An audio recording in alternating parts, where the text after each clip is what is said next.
Hello, everyone, and welcome to episode 42 of the Lord Ninja Choke MMA Picks podcast.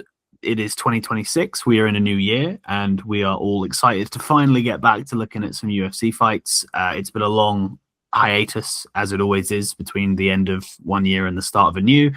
But we're all just very excited to get back to watching some violence and just grinding the gears for an entire year of almost weekly UFC action. So, as always, I'm Will. I'm from the UK, and I'm joined by Dom in the US and Josh in Australia. The three of us are going to take a look at pretty much every single fight on this card, give you some early leans, early thoughts of how we think things are going to go down. Maybe take a look at the betting lines and just sort of see where things are currently at.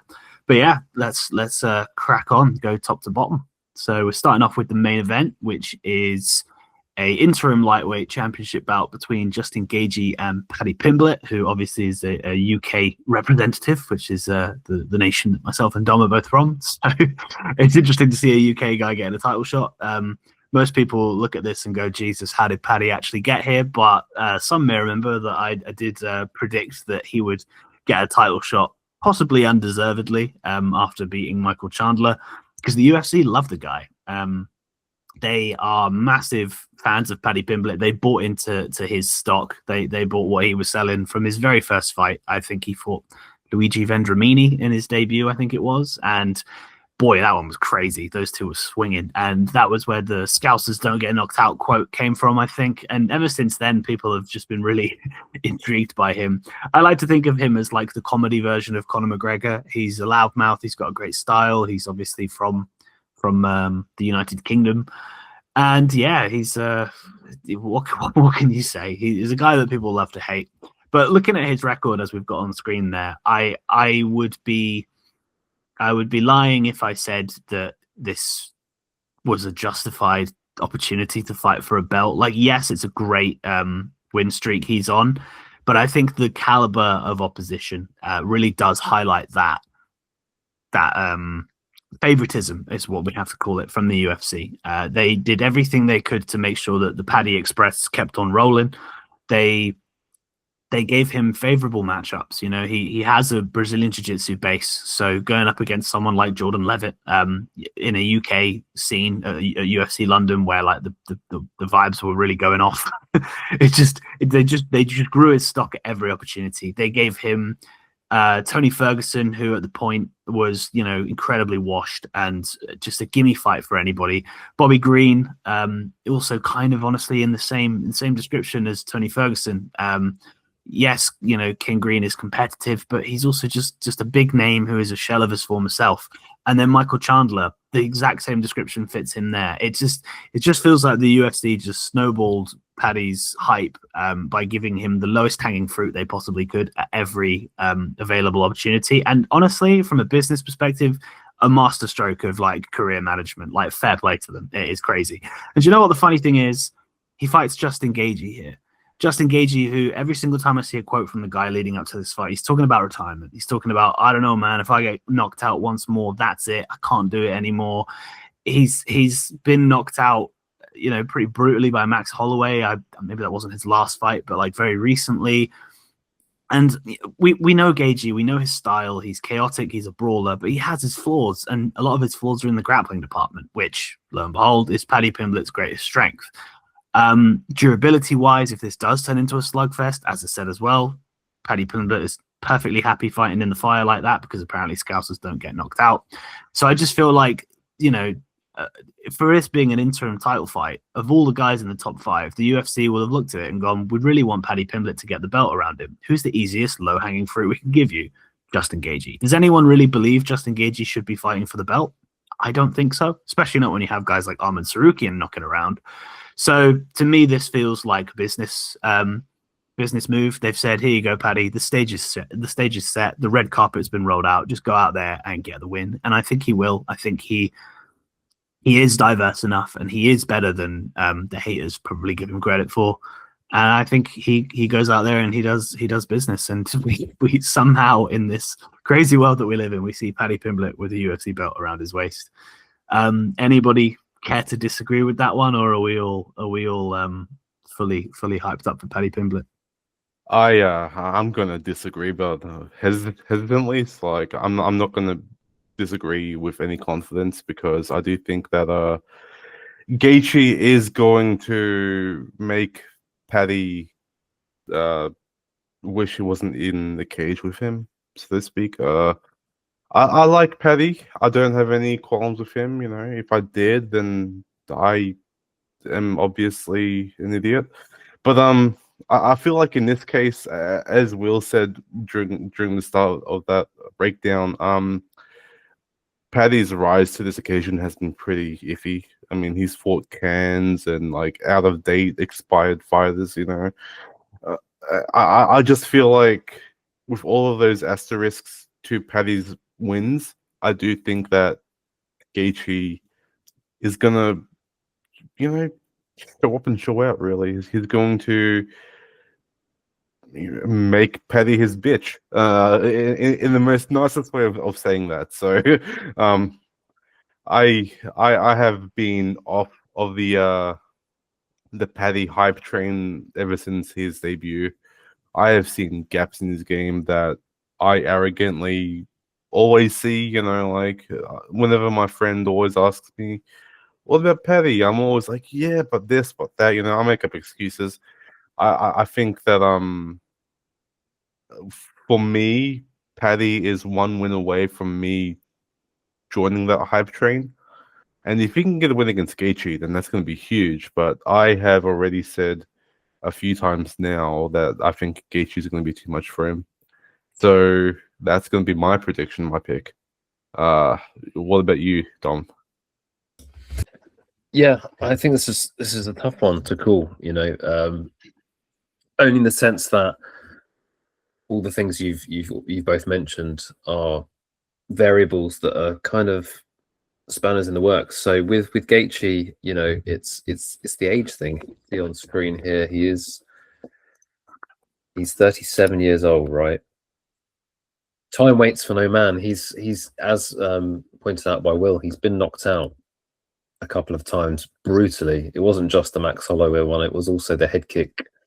Sorry, he did the head kick, Dustin Poirier. So he's had wars. Sorry, he's had wars from the get go, right? I think he was knocked down by Charles Oliveira. He's getting knocked down a lot. I think he was wobbled by Dustin Poirier before he finished him. I'm pretty sure Fiziev wobbled him. I don't know if Fiziev caught him in the second fight. I feel like Gaethje did better in the second fight than the first fight.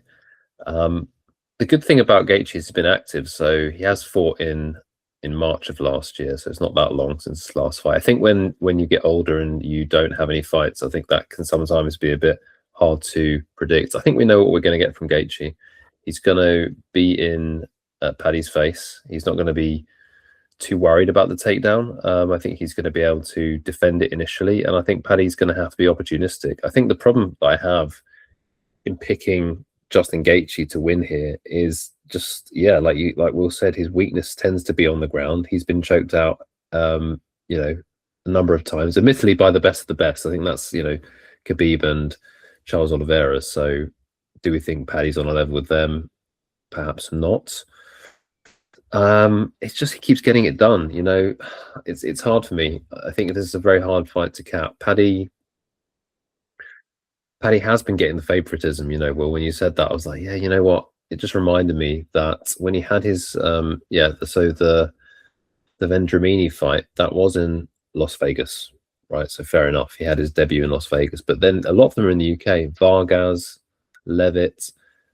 I'm not sure about not the Jared Gordon one, but then so Ferguson Green, yeah. So 1, 2, 3, 4. 4 of his 7 fights were in the UK, which, you know, you do have home advantage there. I think it's a real thing. You know, the fans are pretty raucous. Obviously, Paddy doesn't have to travel very far to get to London to the O2. So, you know, and like you already mentioned, the caliber of opponent. Like, no one here really suggests to me that he could be exposed here by Gaethje. That's my worry. Having said that, I'm going to pick Paddy after all that. I think it's just at some point you've been burned enough times trying to fade someone, and you know, yeah, I think he's the pick. So myself and Will are on Paddy Pimblett. Josh is on Gaethje. I think if Paddy's going to win this, yeah, I'd be very worried if this fight was going long. How do you guys think this fight ends? I mean, obviously, I know that Josh, you're on the Gaethje side. You can say how you think Gaethje wins. Will, how do you think Paddy wins? I think he can do it in a multitude of ways. It really depends on his game plan. I mean, he's been saying that he's gonna strike with Gaethje, but like, what does that really mean? I would be tempted to say submission. I think that the going will get tough against Justin Gaethje. It's tricky for Paddy because he doesn't really shoot takedowns, so the grappling kind of comes from like knockdowns or just like slips or something like that. So yeah, I mean, Gaethje likes to leg kick, so maybe that's his avenue in. But yeah, I think playing it safe and going for the submission for Paddy probably is the way. But a knockout really would not surprise me either, nor would a decision really. So I think Paddy's got multiple ways to win the fight, but submission will be my choice. I'd probably say in round 2, maybe after a chaotic round 1, Paddy goes, let's just take a more simple approach here. That'd be my prediction, but I'm not really a round betting kind of guy, but that's what I'd say. Yeah, I think round 2 or 3. I don't know. How long did Justin survive against Khabib? So I think Khabib's always going to have done it quicker than Gaethje. Than Paddy, but who knows? So he survived until round 2 against Khabib. So yeah, I'm happy to keep it as round 2, but I think maybe round 3 is also feasible. But then, yeah, I mean, on the Gaethje side, Josh, how do you think Gaethje wins if he's to win? Is it a decision? Is it a knockout? It'll have to be by a decision, I'd say. I mean, I know that sounds stupid because it's a Gaethje fight, but I think that Pimblett and his ability to stay safe enough, but also engage frequently enough to make it an exciting fight is going to draw this fight towards the scorecards. So Gaethje decision is probably in the books for me. If the odds are good enough, I might do something there. But yeah, that's my Gaethje prediction against the tide. Yeah, well, let's take a look at that. Just that's interesting. You said that this is the odd screen, Gaethje by decision. So over here, let's see. Gaethje wins by decision. It's currently sitting at that's 5.5, 6.3. So it's in the 5 or 6 to 1 range. Interesting. In the co-main event, we have Sean O'Malley against Yadong Song in what is a high-level bantamweight matchup between two very gifted strikers. Sean O'Malley obviously coming off back-to-back losses to Merab. Probably would have been happy to see Merab lose, I imagine, to someone that he beat. He beat Petian. And Song Yadong is on the rise. He beat Henry Cejudo, I believe, in his last fight. Let's take a look. Yep. He has a loss to Petian, and he beats Henry Cejudo. So, yeah, how do you guys view this matchup? It's a strange one with Sean O'Malley kind of having those, pretty bad last performance or last 2 performances. I feel like the sugar show is almost over here. Like I think that O'Malley's time in the spotlight has faded a bit, but also Song hasn't really looked like a high-level contender recently, right? Like, I mean, he does have a win against Cejudo, but that was like an eye poke thing. I can't remember what happened there. I think something happened. Maybe one of you two can remind me what happened there. But I just feel like we are looking at 2 hopefuls that don't have a very bright future ahead of them because they don't really stack up to being a contender just yet. I don't know what to think of this fight, but as for who's going to win, I feel like O'Malley has the sharper striking. He can snipe at a distance, and yeah, that's going to be my very short rant about this one. What about you, Will? Yeah, it's a tricky one for me because I was very much leaning like Sean O'Malley seems to have 1 foot, half a foot out the door. He's obviously a very successful man. I know from my trading days that Sean O'Malley really does move the needle. He is actually far more popular than a UFC fan may actually believe. He has a lot of an audience outside of like pure fight fans, I guess, and I think that kind of leads him to being someone that the UFC value. He kind of did get similar to the rant I just went on with O'Malley in terms of like his journey to the belt. He got a very softball kind of journey all the way to the top 10 until he fought Petr the first time. I say the first time because obviously he probably will fight him again if he wins here. But maybe the changing of the title to Petr has sort of relit a fire for O'Malley, because his route to the belt is actually kind of maybe on again. If he wins this, the narrative for that rematch, Petr would love to get that one back, I'm sure. So it makes sense that O'Malley is now 1 win away from the title shot, despite the fact that he was like firmly locked out of it just 6 months ago when Merab had the belt. But in terms of like actual skill sets, Song Yadong's a weird one, isn't he? Like he's good at everything, but he's not great at anything. And it just, in a 3-round fight, I can always see him losing a round somewhere, you know. And I think he did step up in that Corey Sandhagen fight. I believe it was 2-2 maybe on the scorecards going into that 5th round. If I remember correctly, I haven't watched it back, I'll be honest. So maybe I'm wrong there, but you know, he did rise to the occasion. But there have also been opportunities for him to rise to the occasion more against Petr, who in a 3-rounder we know starts very slowly, loses round 1. It's a winnable fight in the same way that it was for O'Malley, and he wasn't able to really step up there. I do agree that I think that, you know, if Yadong does win this one, there's not really much in it for him in the future long term. I don't think he's going to beat Merab. I don't think he's going to beat Petr over 5 rounds, especially.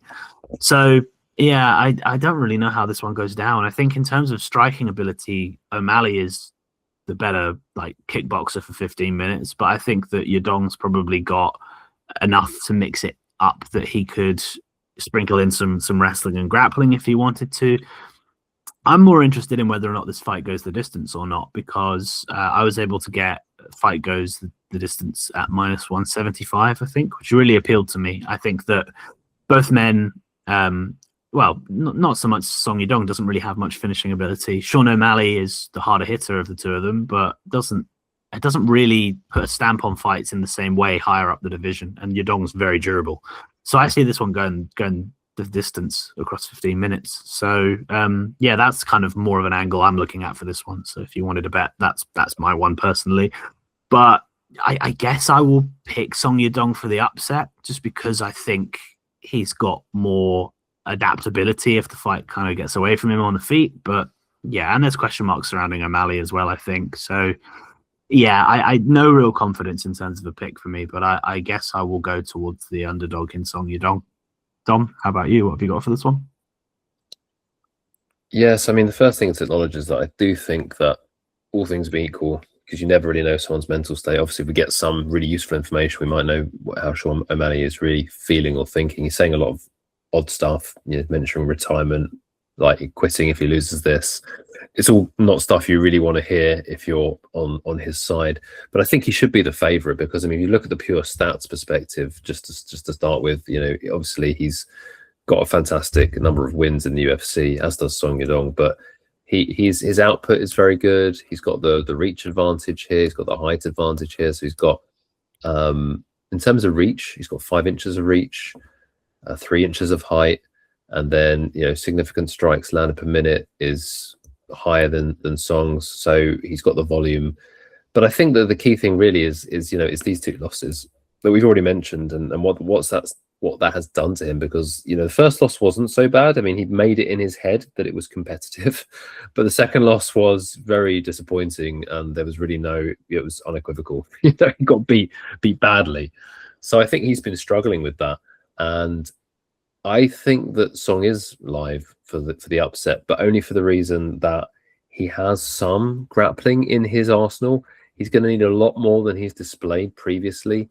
I think he's very live to win a round, but the odds are pretty wide, you know, I'd say, given how close this fight could be. I think it's a 29-28 kind of striking affair.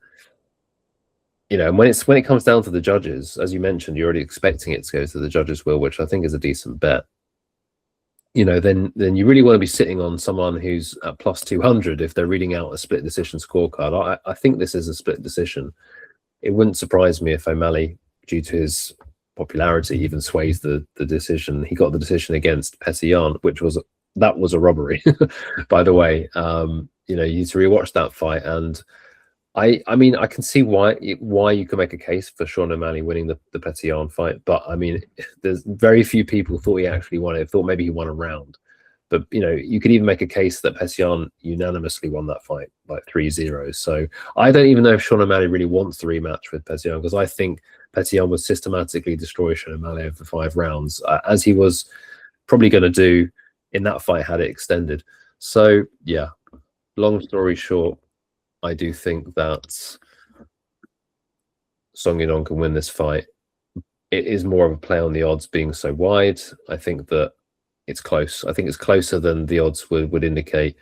And therefore, again, unfortunately, Josh, you were picking Sean O'Malley where you were picking Song Yadong. I didn't actually catch that. I was picking O'Malley. I see what's happening here. No, I'm kidding. It's all right.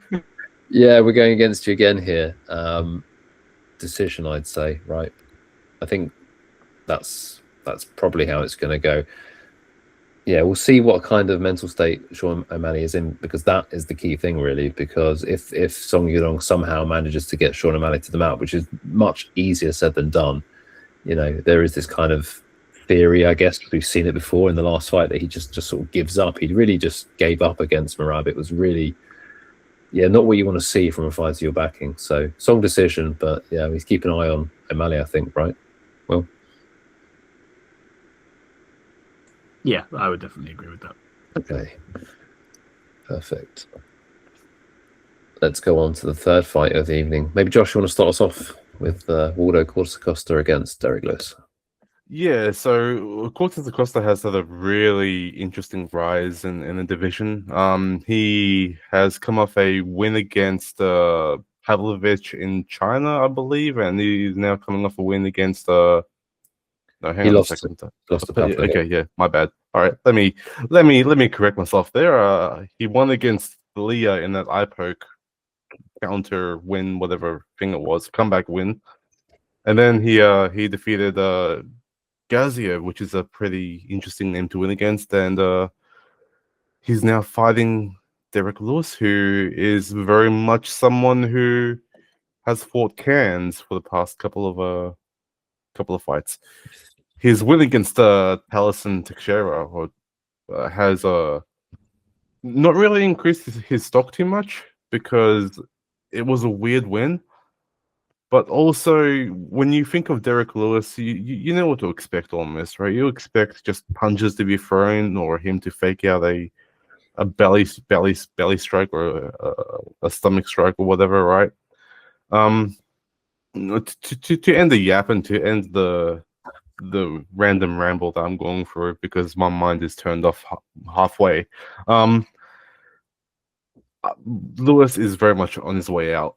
We know that he has slowed down in his age, and we're going to see photos of him with his shirt off, and people saying, does he have a six-pack, you know?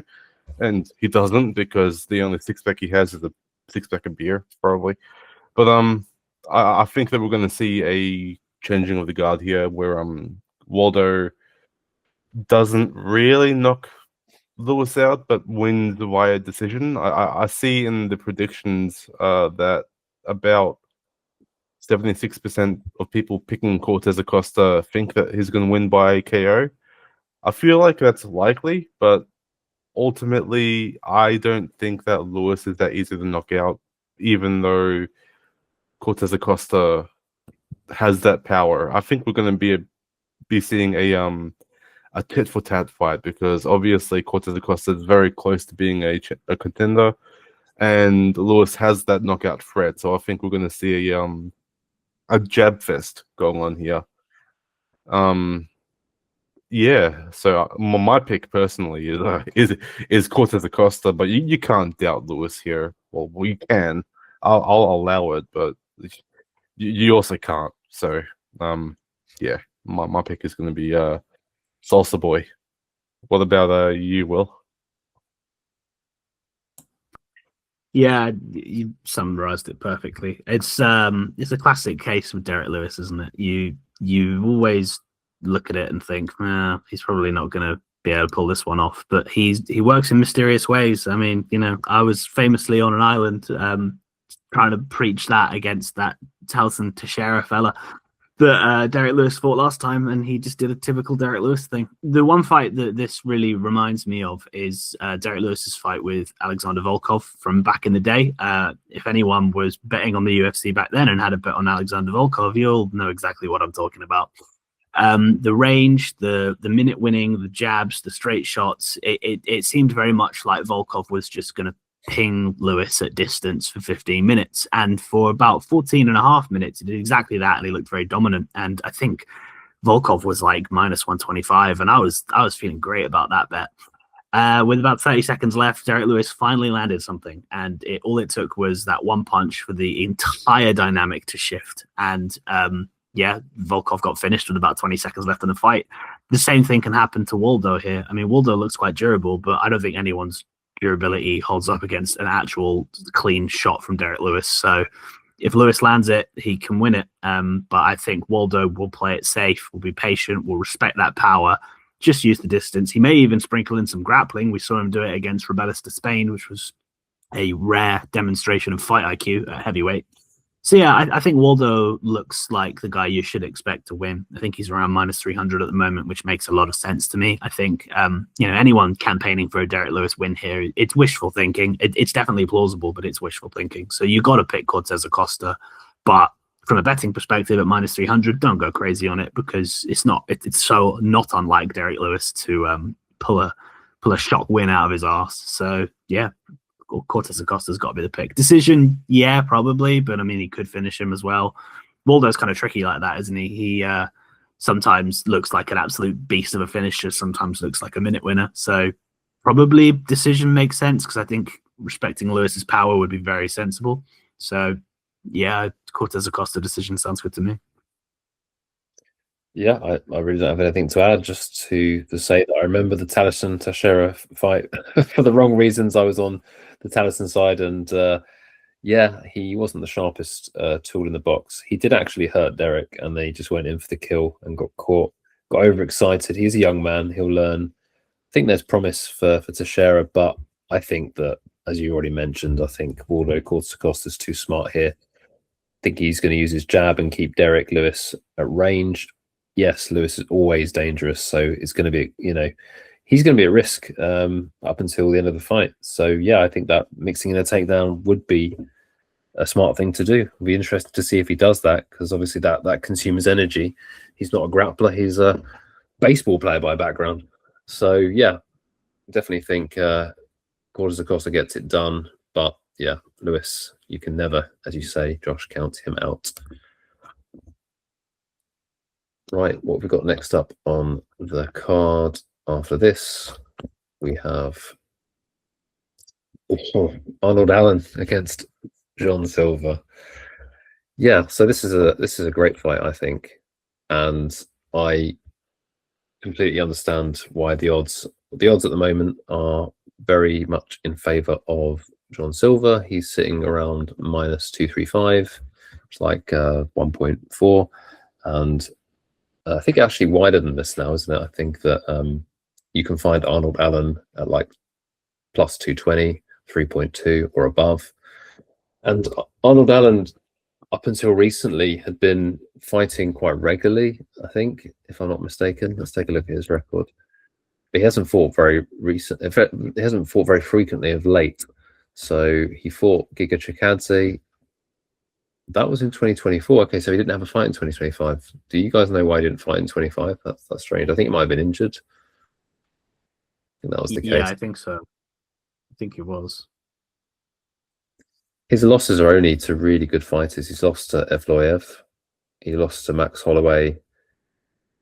And that's it in the UFC. He has a loss in his early career in Cage Warriors. But he's only lost to Max Holloway and Movsar. So I think this is definitely more competitive, than the odds suggest. They're both strikers primarily, and Allen uses really good footwork to sort of find the timing, find the range. He's never standing still. He works really hard. He's not going to just stand there and let Jean Silva punch him. Hopefully, of course, being British, I'm hoping Arnold Allen wins this. Slightly biased. What do you guys make of the matchup and Allen's chances against this beastly gorilla lord Jean Silva? I'm only going to mention that I feel like the win from Lopez over Silva recently has kind of taken the blinders off people's eyes about how bad, or not how bad, but how okay-ish Silva is. I mean, Silva was a hype fighter, but then after that win or loss against Lopez, people were kind of like not really shrugging him aside, but thinking, he's not that great, but he's okay, you know. Like, he took a step down in terms of hype. So my pick is going to be Allen here, but I want to hand this over to Will because I feel like he's got more to say than me. Honestly, not really. I think it's a tricky one because it's that classic archetype of dangerous fight finisher with serious power versus the more technical, complete minute winner. And you know, I say this almost every single time we go on air. Like the UFC and the scoring criteria lean so much more towards damage and fight-ending intent, and I don't agree with that. But I think it's the wrong direction to go in. But that's besides the point. Jean Silva has a strong advantage in that one of his punches is worth like 3 of Arnold Allen's.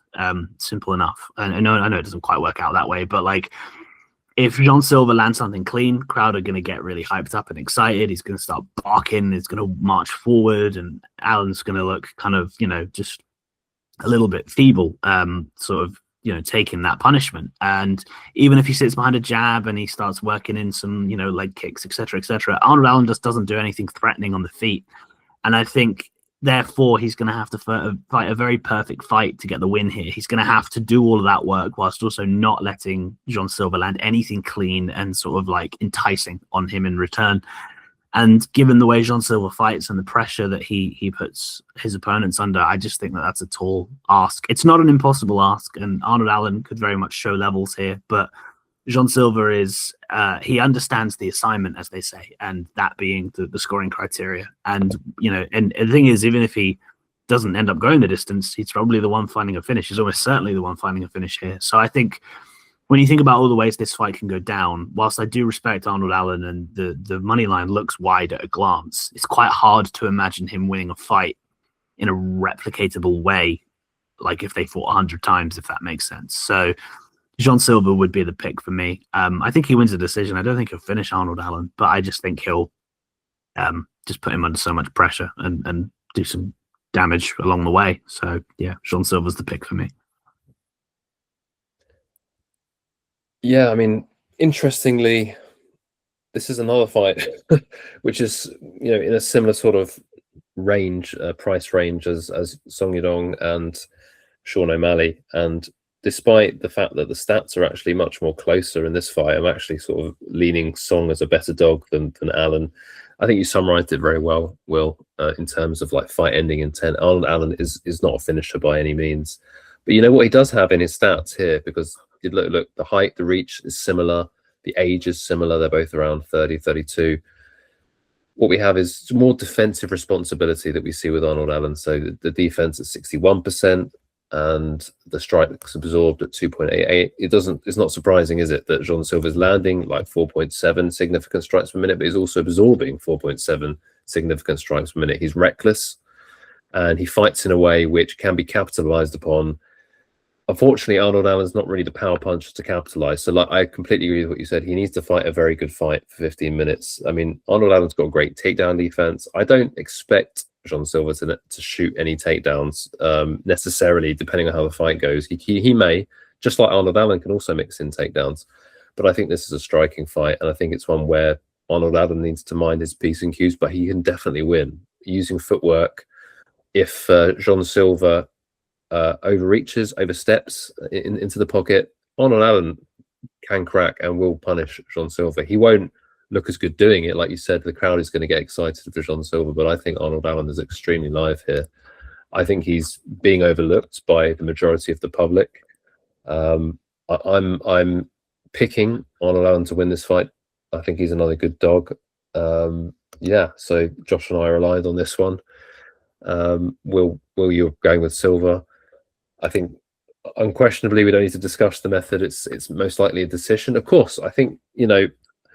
So one thing I wanted to point out that I haven't mentioned is that when you get knocked out in the way that Jean Silva got knocked out against Lopez, sometimes, you know, it can change your mentality and your approach to fighting. And I think he's also coming back quite quickly 5 months after that brutal knockout. So we might see a different approach from Jean Silva here. We might see someone who's going to be a bit more cautious and not just fight with his hands down. I'm not saying he will, because, you know, people don't change. So the barking, the hands down, karate stance, the messing around, he may do that. But I just don't think Allen's the kind of fighter to get flustered. Arnold Allen just gets his head down. He's no nonsense, Silviev type fighter. I think if he does that kind of stuff, it's not going to work against Allen. So I think it also requires sort of high level game planning from Jean Silva, which I'm sure he'll come with. But I really see Allen winning this fight. A close decision again, just like the Song Yadong fight. I don't expect that there's going to be a finish.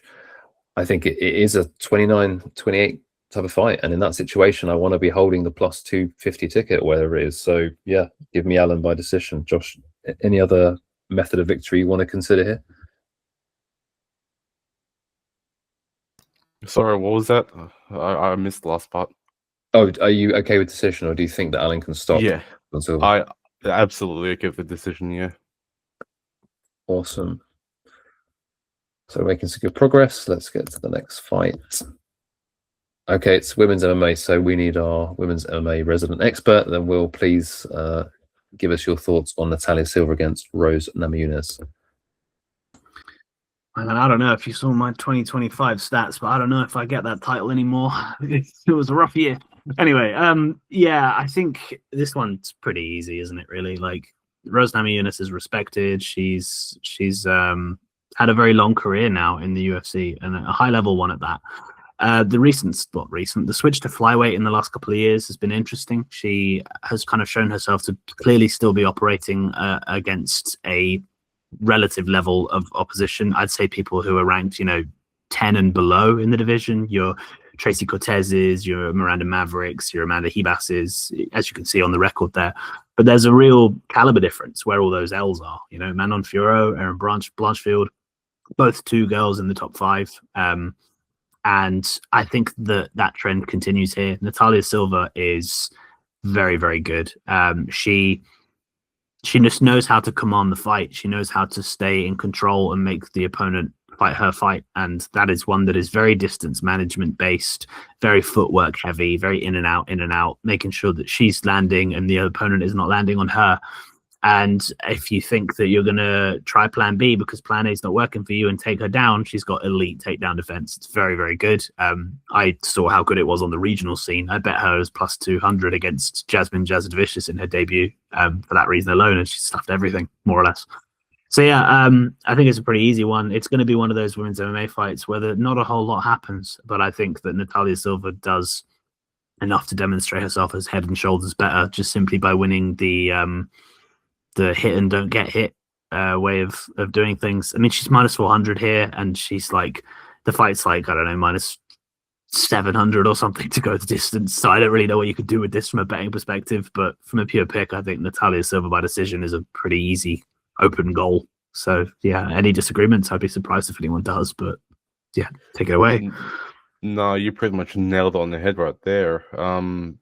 I feel like Rose is finished as a fighter when it comes to high level competition or competitive fights like this one. Like you can see the decline when she has fought in the past couple of years, where she's not as active on the feet as she used to be. Her only last highlight reel moment was against Weili Zhang when she knocked her out by a left head kick. I can't see any other way that this fight goes other than Silva absolutely dominating Rose in probably every aspect. It's like one of those changing of the guard fights for me, I reckon. I mean, Rose is a household name, but Silva is going to be a household name soon after this fight. So yeah. What about you, Dom? No, nothing to add. I think, when I saw the odds, it took me a while to accept that this is the way it is. That Rose is just a little bit worse everywhere than Natalia Silva, and even though Natalia Silva doesn't finish anyone, it doesn't need to, right? I don't know how Rose can win this fight.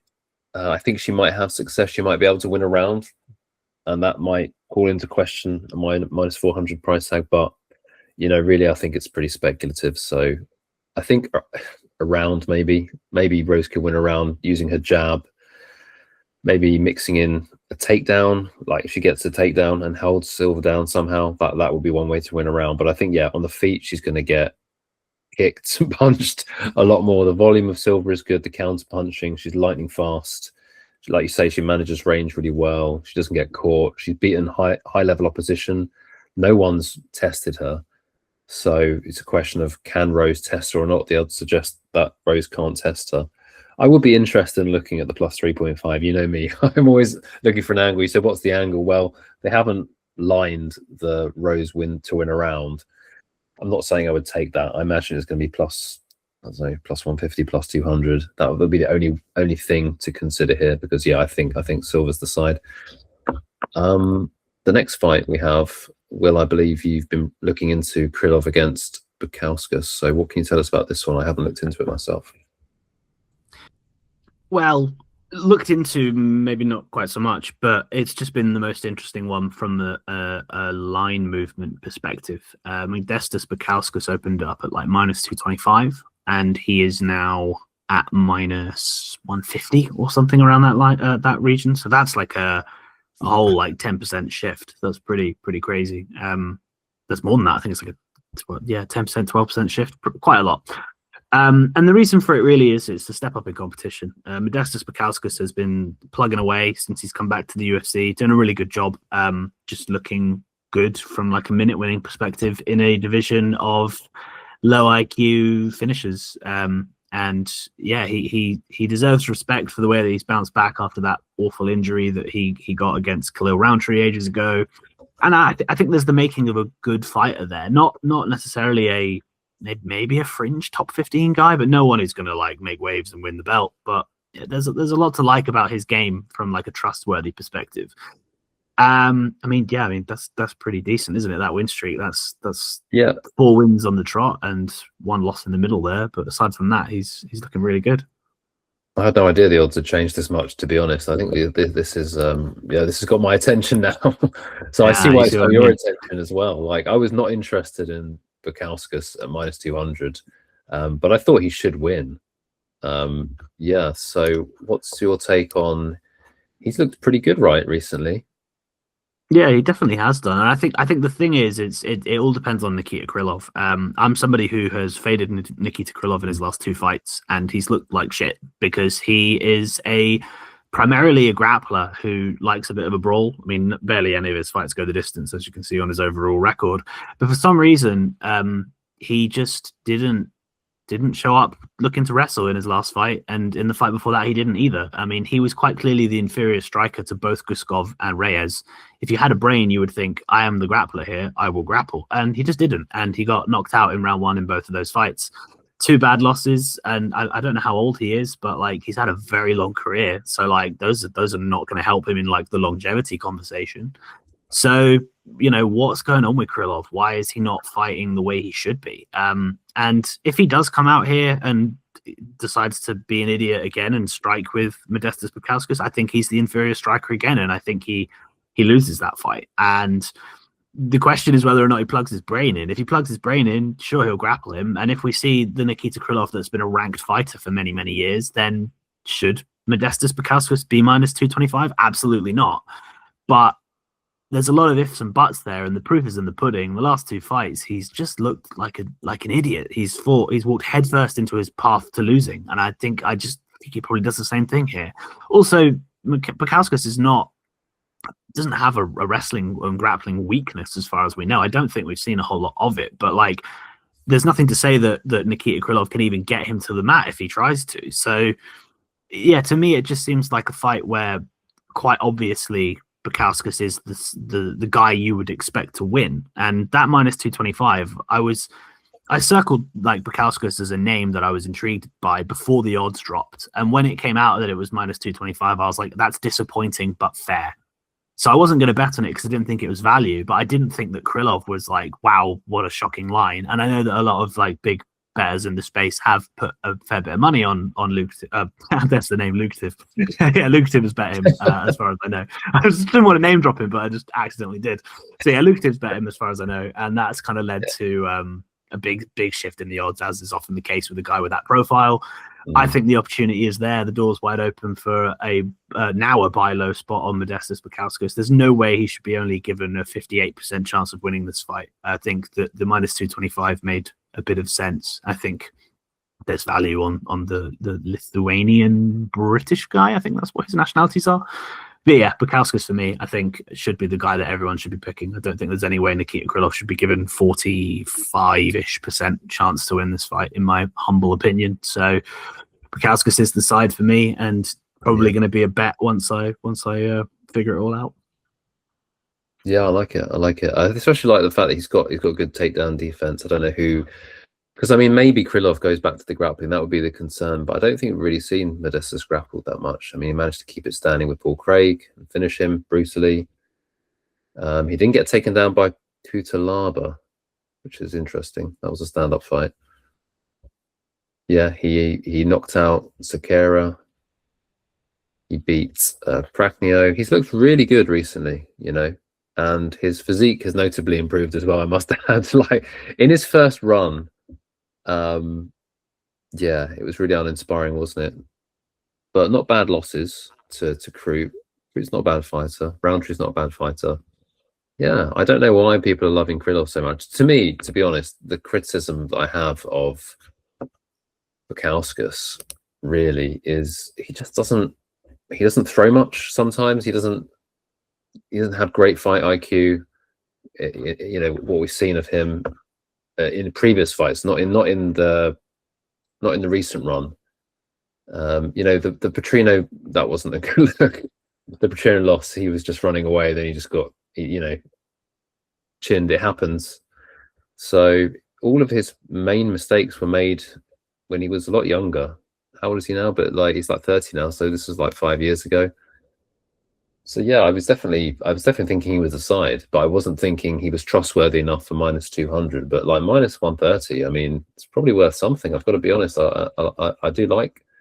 I think the door's been laid wide open by these heavy bettors. So yeah, I don't know, Josh. What are you thinking? So the shift is like basically he was 1.5 Modestas, and now he's creeping towards like 1.8. Yeah, that's pretty surprising. Because I believe Krylov is on a 2-fight lose streak via KO. His chin isn't there. His chin is gone. I reckon that Bukauskas is gonna further prove that point that his chin is just no longer a factor here. The other thing that kind of backs up my pick for Bukauskas here is that he has good takedown defense. Like, he's not a great counter wrestler like Piviani is by any chance, but like he still has that ability to prepare well for anything that his opponent might do. So I do think that Bukauskas with that line movement is just a great pick to take.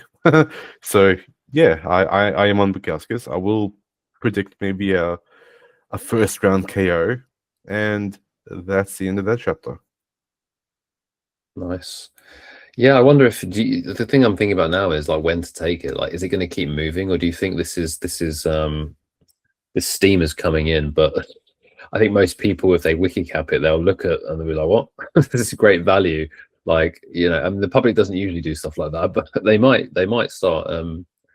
I don't know. You know, they might stop at some point and it might reverse. What do you think, Will? There's got to be buyback. I like you say, even if you look at it from a wiki capping perspective, or if you do watch Krylov's last two fights, it's just there's not a whole lot to like. It is really wishful thinking, and you are assuming like fight IQ and not a lack of like chin or anything. I just yeah. If it was plus 200, which it was when lucrative and everyone else bet it, I totally understand that, having a stab at a guy that could end up looking pretty decent if he fights smart. I understand that, but like now you're looking at, what is it, like plus 110? Who the hell would bet Nikita Krylov at plus 110, right? There's got to be buyback. And yeah, I think people, like most people, probably would have concluded the same as us, that betting Bukauskas at minus 200 or minus 225 is a horrible idea. Like, don't do that. So from the sports books perspective, they're probably very one-sided on their exposure, and obviously with them being around plus 200, Krylov that is, they're probably looking to pay out quite a lot if Krylov wins. So they've over compensated the way they've swung that line back, which is to our benefit. So I would expect a lot of people who weren't interested in this fight, like myself and like you, Dom, to now suddenly be interested because of the prospect of the price. So yeah, there's got to be buyback at some point. I assume it probably happens now because, again, like, who wants to take Krylov at plus 110? But it's quite tricky. It's hard to know, really, to be honest. It's hard to know. No, I think it's time to push the button. Yeah, I think I'll take a stab. I think the money line holds value. I don't think you need to get too cute with any props on that one.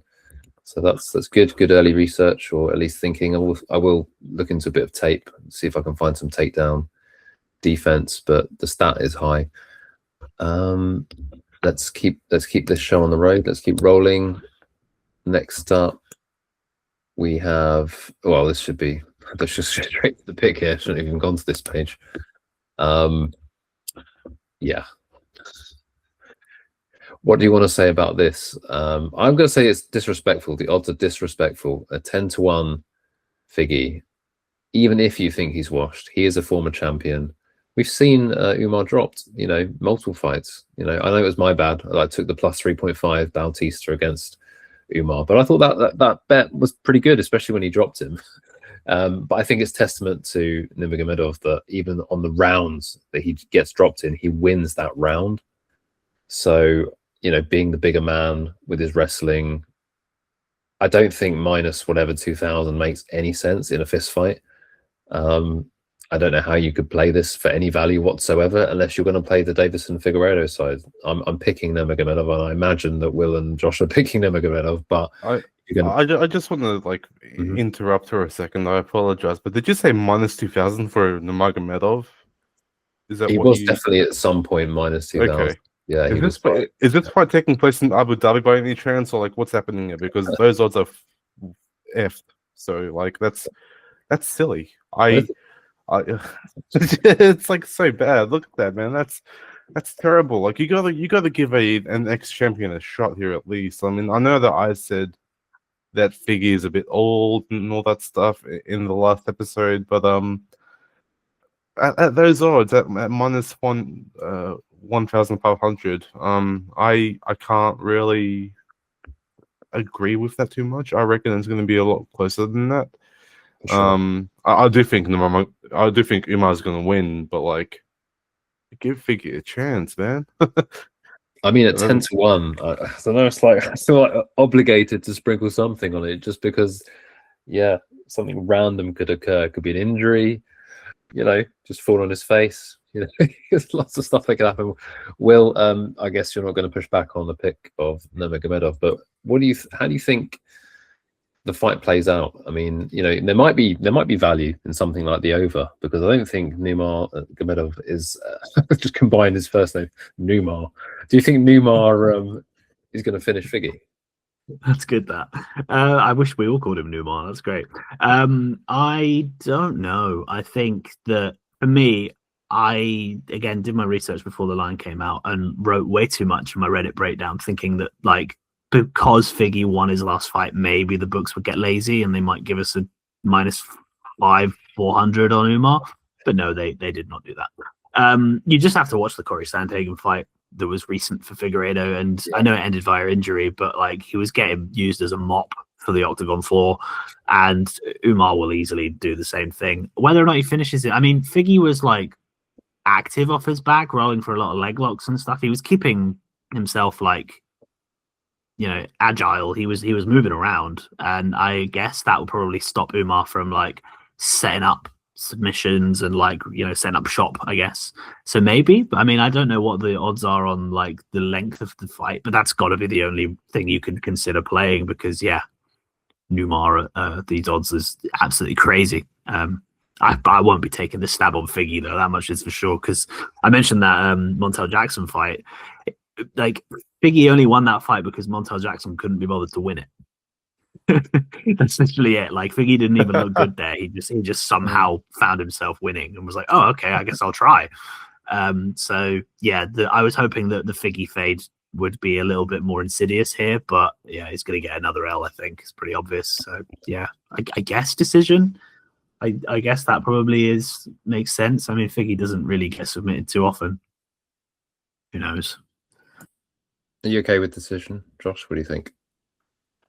I have a mild concern about that because didn't Figgy get like an injured leg from Sandhagen a while ago? I feel like that might expose him to something finishy, if that makes any sense. Like I feel like, I mean, Nurmagomedov's you know, he dishes out decisions like crazy, right? But I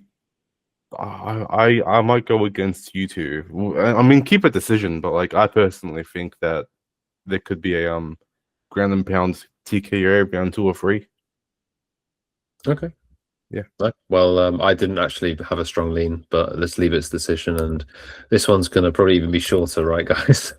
Are either of you going to pick or have a rationale why you would choose Pulyaev against Gautier? Is there a path to victory for Pulyaev?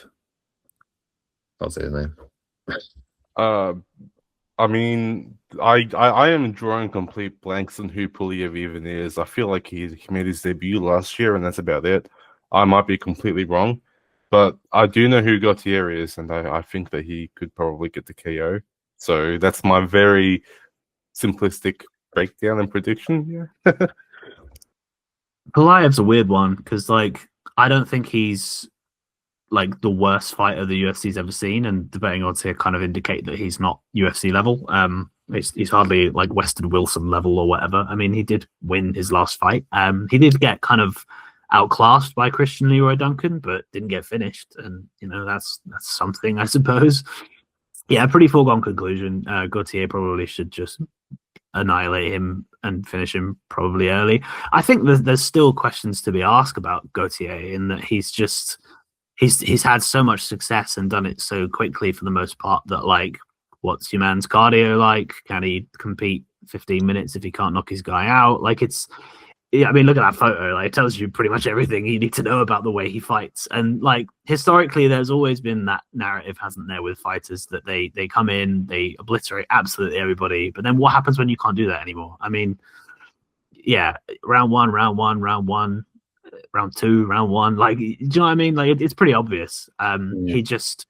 He just may have a moment where suddenly that KO doesn't find him in round 1, and then what happens? I'm not saying at all that Pulyaev is value or anything like that, but like when you're talking about a -1,000 or whatever the hell his betting line is, you cannot afford any grey areas. You need to know exactly what you're buying, and Gautier has more questions than answers outside of round 1. So couldn't be me backing him at -1,000, but yeah, round 1 KO. All that to say, round 1 KO, because this guy looks just like Robert Valentin in his body archetype, sort of appearance. But you know that doesn't mean he's going to fight like Robert Valentin. So let's see. Right, this is an interesting fight. So we should go back here for this one. Alex Perez against Charles Johnson. Who wants to talk about this first? No takers. Well, I guess I can probably talk about this one. Well, first of all, Perez is the name of like ancient times when he was relevant, but now he's not so much relevant anymore. I feel like his well-roundedness is going to be outdone by Johnson's activity and output. Johnson is more of an active fighter than Perez. I just don't really see any other outcome other than a Johnson decision, which is probably tradition for him. So that's going to be my very, very brief breakdown. What about you, Will? I see the conflict on this one because Perez came back after an injury and a layoff. He's a bit older, etc., in his last fight against Almabayev. But if we're being honest, he looked pretty good in that first 10 minutes. He looked good in a way that I expected him to. I think Perez has always been someone who just gets in his own way. I mean, I thought he could have given Figueiredo a really good go when he fought him for the belt, but he just dived into a guillotine. And it's exactly what he did against Almabayev. He was doing okay, he took a risk, and he got subbed. It's frustrating, but what Perez still showed in that fight is that he's still got it. If the variance doesn't show up too much, he's still a very good minute winner. He can wrestle, he can definitely strike. I think that, seeing his record there with 4 losses and a win in his last 5, it's quite disrespectful. It makes him look a lot more washed than I think he really is. And Charles Johnson is a guy whose career is like crazy. Like, I cannot believe that we are talking about him as a prospect and like somebody who has wins over Lonnie Kavanagh or Josh Van. Like, how well is that going to age? That's crazy. But yeah, I mean, Charles Johnson's a guy who, if you look at his overall UFC career from the early goings onwards, sketchy fights, slow starter, I think he's a slow starter. Like, just drops around, things get very hairy. Minus 170 against a guy who is like low key, very enthusiastic and can do well if there's no variance. I think it's a sketchy spot to be trusting Charles Johnson at like minus 170. Also, Perez, a lot of that variance I was talking about comes from submissions. And I don't think Charles Johnson is the kind of guy to be opportunistic enough to catch those like front chokes. Maybe he is. I would have to do the tape on that one. But like, how many submissions does Charles Johnson have in his career? I don't think it's too many. If we scroll up a tiny bit, we're looking at just 4, so not a whole lot. I mean, there's a possibility because Perez is just so unreliable in terms of shooting good takedowns. But we've also seen a wrestler have a really good success against Charles Johnson. I think Cody Durden absolutely like nullified him with takedowns. Yeah, so I think it's one of those spots where I would expect Charles Johnson to get it done, just because he himself does look very good, and Perez is a bit of a glass cannon. But yeah, don't be surprised if the underdog pulls it off, is what I would probably also say. How about you, Dom? Anything interesting on this one? Yeah, I'm leaning Perez here actually. Again, it's price related because he's plus 175 now, and as that creeps up, I'm like, that's interesting, because I do think that Perez has the attributes to cause Johnson some issues. So first of all, the first thing to say is that yeah, he does have some finishes, and the finishes have aged tremendously well, like the Josh Van finish. I think he was losing that fight on the judges' scorecards, unless you guys can remember. I think he was losing, and that was kind of against the run of play. Similar to the Lonnie Kavanagh. I think Lonnie Kavanagh won the first round.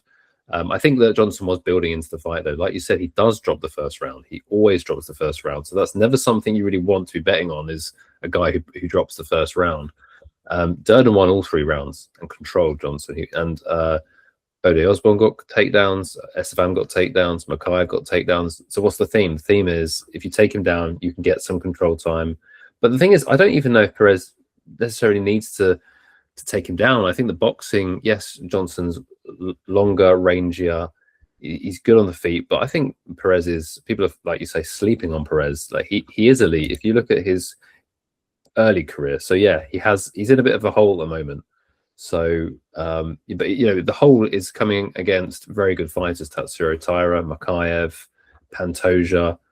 It's all about Figueiredo. Except for like the Almabayev loss, and Almabayev is a good fighter, by the way. He's not lost to anyone who's below that, and Benavidez is a great fighter as well. So he needs a win desperately, and he looked, honestly, I bet on Almabayev, and he looked good in that fight.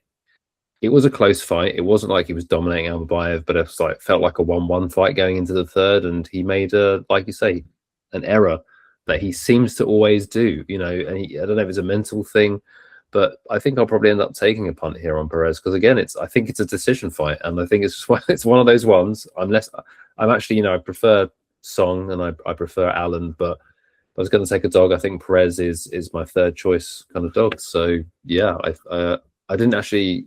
I think so. I heard that Josh is taking CJ Charles Johnson. Are you taking Perez or Johnson? Will? I think I'm going to be brave and take Perez. Just looking at his record there, I remembered that he also looked really good in round 1 against Tyra. He won that round too. Like, I think he obviously then made a mistake, got his back taken, and then his knee went to shit. But yeah, no, I think it's a foolish thing to do, and I don't think I'll be betting it. But yeah, I see the side of Perez, so I'll back him as a dog. Got to have dogs somewhere.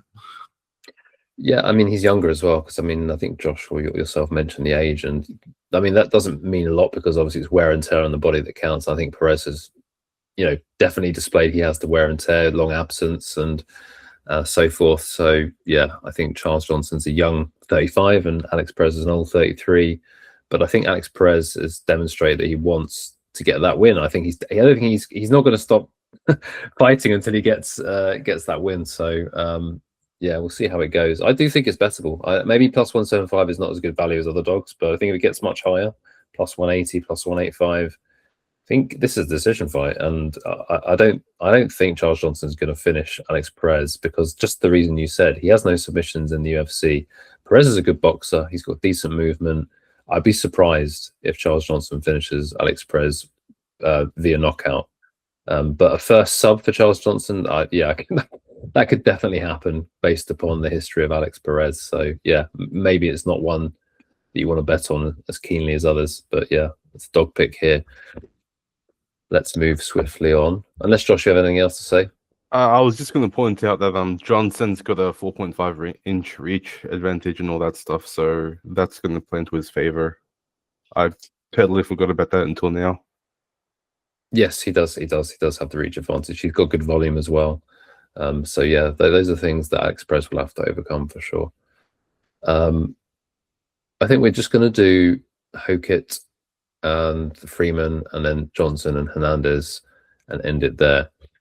So first of all, let's start with Hokit and Freeman. So I have a bit of buyer's remorse. I already have a bet on Josh Hokit. I took it at like minus 200, and then I taped it afterwards.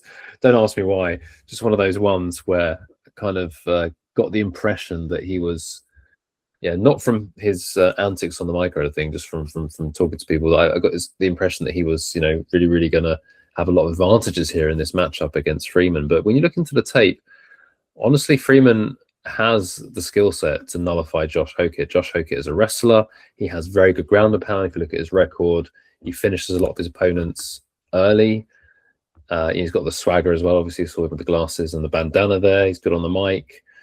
Finishing everyone, basically. Round 1, round 2, round 1, round 1, round 1, round 1, round 3. So, never been to decision. Great. Never really seen him face adversities, finishing everyone early. And then you got Denzel Freeman. No, I don't want to gamble right now. Maybe after I do this breakdown. Denzel Freeman has one loss against another prospect, and he also has a lot of finishes, to be fair. But we've seen him extended a bit more. We saw him fight in the UFC, and that went 3 rounds against a decent prospect as well. And he didn't look bad. He looks to have good takedown defense, good boxing, and I think he can really cause Josh Hokit problems. I don't understand the line. I may hedge out of my bet on Josh Hokit. Well, that's right, I can't. I parlayed Josh Hokit with Natalia Silva, so I can still hedge. So yeah, that's something I'm thinking about because I just don't have enough evidence that I can trust this guy at minus 200 or whatever it's at now. It's at like minus 250. That's like minus 235. Yeah, I think Freeman doesn't do a lot. That's the problem in his fights. In the fight that he had against the Polish debutante, he didn't do much, right? So it was one of these fights where he didn't look particularly impressive, whereas Josh Hokit looked really impressive. And that's, as far as I can tell, that's what the line's based upon, just literally their UFC debuts. So, yeah, I wouldn't trust Josh Hokit as far as you can stick at him. So I think this is a close fight. There could be potentially a lot of value on Freeman. It's going to be one of those ones that you can't really tell after the fact, unfortunately. But I wouldn't hesitate saying that Freeman has value on his side. How about you guys? Yeah, I kind of want to treat this fight as a a pass almost, because this does feel like a debutant versus debutant fight, even though Denzel Freeman has 3 rounds experience in the UFC. But yeah, it just feels like a weird fight for me. Like it's only there because Hokit is a name, I suppose, and it's heavyweight, so let's make a fun fight, maybe. But I'm also cautious about this fight being a tit-for-tat fight as well, because Hokit and Freeman both have power, but also Freeman is coming off a 3-round fight that was relatively boring or not very fun. So yeah, this is a weird one for me. I'm gonna go with the most basic instincts of mine, and that is a Hokit pick. But if you guys disagree, that's cool. I will hop on that train too. I don't really have much to add here. I mean, Hokit's last fight saw him uncharacteristically just KO a guy on the feet when he's a wrestler, usually, isn't he? I think. I don't really know that much. He's a wrestler. He ground and pounds people out, so it was uncharacteristic. You're right. But Cool. Freeman is very responsible on the feet, so I don't think he's going to do that to Freeman. Freeman has good takedown defense, so I'm picking Hokit because I bet on him, but I really need to think seriously about just hedging out, I think. Yeah, I think it's a case of Hokit being incredibly unproven, and minus 200 on someone unproven is just a recipe for disaster. No offense, obviously, but yeah. I think it's got to be Freeman will pass, probably a pass. Yeah, from a betting perspective, Freeman will pass, but Hokit, let's just go decision, call it a tight decision. And yeah, I think this is the final fight we're going to break down now. And I'll go to the overview page in a second. Got Michael Johnson, who's, pretty much my age, like 40 years old, against the great ape, Alexander Hernandez. Used to be the great, but they had to add ape because he's not that great.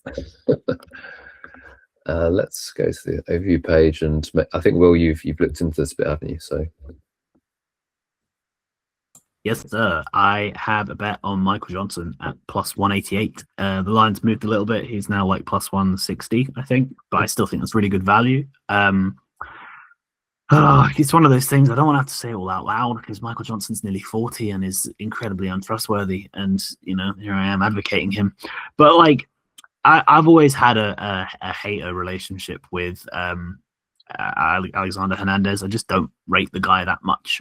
He used to be a very chaotic early finisher who would fall apart and lose round 3 or get finished in round 3. He lost all of the typical fights that you would against some of those like death by 1,000 cuts cardio weaponizers like a Bill Algeo or a Billy Quarantillo. Both of them finished him in the latter half of a fight. But Hernandez looks to have actually plugged the gap there. He looks like he has rounded out his cardio a little bit and doesn't look great in round 3, but doesn't look vulnerable in round 3. But I think it has come at the expense of his overall ability in a 15-minute fight. His last fight against Carlos Diego Ferreira, he was losing pretty much the majority of the fight and the majority of the exchanges prior to knocking him out with a really big strike, which set him up with a win, which I think meant 2 wins in a row after he also beat Chase Hooper as an underdog. Hindsight's a wonderful thing, but like, I can't believe we weren't more on Alexander Hernandez in that one, because Chase Hooper, great grappler and everything, but like, Hernandez is a good wrestler, and it was not guaranteed that he was going to get taken down by Hooper. Anyway, so my overall analysis of Alexander Hernandez is that he's actually just pretty average unless he's finishing you. And Michael Johnson is kind of leans into that narrative quite similarly, because he is pretty good until you finish him. So Michael Johnson's last win was against Daniel Zellhuber, who he beat by decision. That is a very impressive win. I know that Daniel Zellhuber has dropped the ball one too many times to be given all of the respect as this super prospect that everyone seems to think of him as. Like he's had one too many losses now. But Zellhuber is very good. He's a very good striker. He's lanky. He's got very good range and just minute winning skills. But like Michael Johnson put on a veteran performance there. And I think when you look at Johnson's record, it's so tricky because just like Alex Perez, he just can't stop getting in his own way. If we go through all of his losses, I genuinely think there is only one fight in like the last 7 years, maybe longer, where he has lost like cleanly, fair and square, been like outclassed, right? And surprisingly, that was against Clay Guida. Clay Guida beat him, looked better than him, won 2 rounds to 1. Jamie Mullarkey was a robbery. Carlos Diego Ferreira, Johnson was winning until he got knocked out. Thiago Moises, Johnson was dominating him in round 1 and then randomly got fucking like ankle locked in 25 seconds. What the hell? Stevie Ray, I thought that one was a bit of a robbery. We can go down further if you want. Like, this is a long narrative here. We're already 7 years into his record. Josh Emmett, he was 2 rounds up before he got blasted. Darren Elkins, he dominated round 1 and then just for some reason forgot how to grapple. Justin Gaethje, he dropped and like almost pulled off a massive upset. And then Khabib's Khabib, obviously. So we'll stop it there. But that was back to 2016, and Johnson looks good in every fight that he wins or loses, except for Clay Guida. So really, for me, I think that so much of Alexander Hernandez's win equity comes from damage or a finish. Because if Alexander Hernandez does not catch Michael Johnson and finish him, I think Michael Johnson's the better minute winner. He showed it in his last fight against Daniel Zellhuber. He's still a classy striker, and a much more classy striker than Alexander Hernandez, who was getting soundly beaten on the feet by the likes of Austin Hubbard in round 3, and also 2 rounds to 1 against a guy whose name I can't even remember. Kurt Holliber just won a decision against Hernandez, I believe, or at least won a round. I just think that if you were to price this fight knowing that it goes the distance, I think Michael Johnson's a clear favorite. But for some reason, I got him at plus 188. So I've really ranted on this one. Sorry, I've gone into way too much detail. But basically, if Hernandez doesn't get a KO, Johnson is super, super live. Anything can happen. It's MMA, and Johnson is not the most trustworthy of guys. I absolutely respect that. But I think Michael Johnson is the best underdog on the card. Michael Johnson by decision is the pick. Sorry, really went off on one.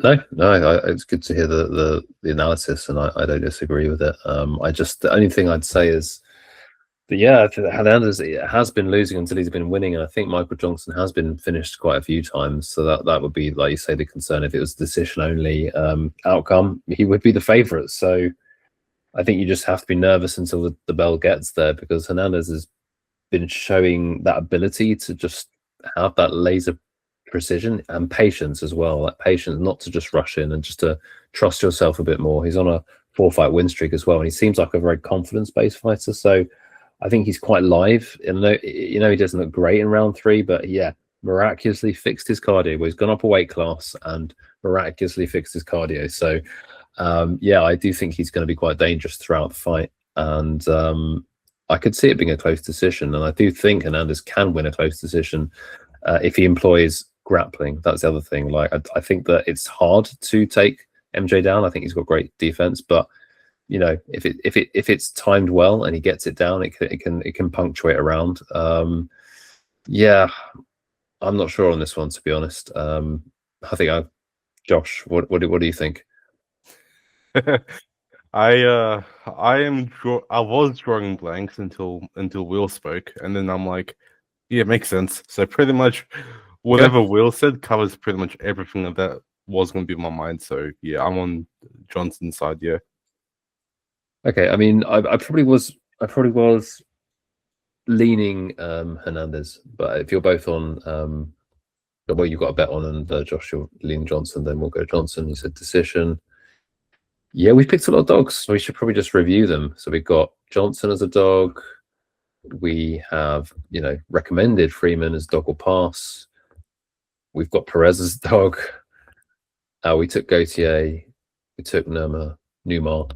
We took Bukauskas, whose odds are looking better. We've got Silva. We've got Allen as a dog. We've got Cortes Acosta. We've got Song as a dog. And then we've got Pimblett. So, okay, actually, it's not that many dogs. It's like 3 or 4. So that sounds about right. save. Yeah, that brings us to the end of the early leans and predictions. In a week's time, we will bring you our bets as well as fight focus. So we're actually breaking down specific fights that we go into more detail. And yeah, we're bringing that format back where we're still going to give you all our bets. So don't worry about that. And we're also going to have a fight focus where each one of us is going to take a fight and break it down in more detail. Those who have been subscribed to the podcast for a long time will remember we did that at the very beginning. We're having a lot of success when we're digging into fights in more detail. And so, yeah, we're going to bring back that and try and hybridize it with our betting slates. And still going through our betting slates. So, yeah, look forward to doing that with you guys for the first betting breakdown of 2026.